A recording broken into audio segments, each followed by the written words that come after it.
Hello everyone, welcome back to this channel. In this video, I will show you the easy and clear steps on how to calculate percentage in Google Sheets on computer.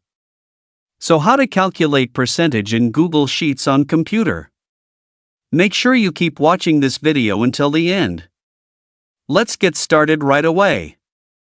Firstly, just go to the Google Sheets application on your computer or laptop. And this is the initial display of the Google Sheets work page. You can see here that I have prepared the data table whose percentage will be calculated. Let's calculate it using the formula.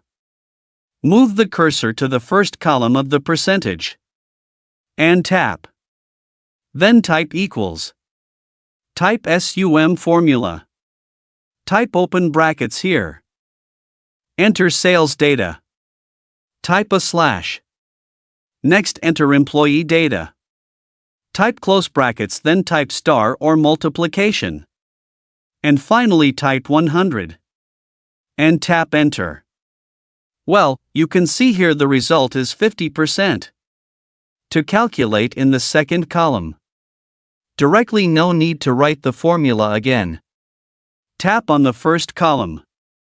Tap and drag to the second column. Automatically will follow the formula. So that's it, tutorial how to calculate percentage in Google Sheets on computer. Thank you for watching.